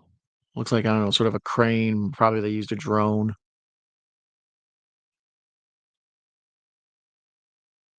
And there's a nice little, voiceover by Shatner telling everybody to love the people in their life for Christmas. And of course, you end on a happy note as the Jingle Bells Rock play. Dangerous Dan. That was Shatner. And that was A Christmas Horror Story. Like I said, it was one I'd watched once before and then kind of watched bits and pieces of another time, and it was surprisingly good. I enjoyed it. And then this time, once again, just watching it even with the captions, talking to you guys about it, it's fun. Um, Ben had mentioned earlier there are a hell of a lot of Christmas horror movies out there, so it's the old monkeys doing Shakespeare thing. Eventually, if you get enough monkeys typing, they'll eventually make Shakespeare, and that's how these Christmas movies are. You make a couple hundred, a few good ones will filter through somewhere. And, yeah, I feel like this is one of the good ones. Now they're showing Shatner outtakes, because really, in this movie, you got Shatner as only, like, the big name that you can put above the title or you can include in all your marketing, so let's do Jackie Chan style goofball outtakes at the end. And any other pertinent information we should talk about regarding this? I don't think there is. I think our work here is done, kids. It is, oh goodness, is that 4 AM? Yeah, 3:48 AM, Eastern Time. So, yeah, I think this is probably a good time for me to wrap up and go to bed, put on some comfortable clothes, wrap some Christmas presents, do the whole thing. I thank you for joining me and talking Christmas horror movies, especially this one, A Christmas Horror Story. Um, I hope you'll join me again for our other future stuff. I'm sure we'll have lots of little fun things that'll turn up to watch. Now that more settled in and things are more usual, more of a routine for me, I'm able to communicate with you guys again. For a while there, things were all over the place, and I wasn't getting a chance to sit down and rap with you fine folks. And I'm glad that I was able to tonight for a movie that I hope is at least somewhat off the beaten path. Like I say, there's quite a handful of good ones out there to watch, and a lot of my a lot of my close friends and contemporaries here have been doing them also, and I feel bad when I step on people's toes. One time, just days after Lamonia did Chopping Mall, I ended up doing Chopping Mall, and then later on realized, oh yeah. So, be sure to check out both of those streams. Play them together. They work as a double feature of Chopping Mall and Chopping Mall. But I thank you for joining me tonight and watching this, or early morning, I should say. And be sure to give this a watch. This one was on AMC Plus. Be sure to give Better Watch Out, Christmas Evil, all the classics. Give them a watch. And thank you for giving me a watch. I appreciate it. I will say good night and Merry Christmas to you. Hopefully, I'll see you again before the holiday. But if I don't, you have an awesome Yuletide. All right. The only Spanish I speak is from the song Feliz Navidad. So this is like my time of the year to shine. Like, hey, prospero año y felicidad. And I will wish you that as well. I will also wish you a green grass and a high tides forever. And oh, wait a minute, let me rewind that. It's no biggie. I have a good night, Don. I'll be catching the replay. Well, thank you, Echo. Jesus Christ. Thank you, Lay. I was reading Echo's name above you. See, this is what happens when you go too late at night. Your brain starts to get fried. The mouth don't mouth. The brain don't brain. The Don don't Don. And I will do classic Don and say goodbye, good evening. I love you. Thank you so much for joining me. And I wish you nothing but green grass and high tides forever. Adios, amigos.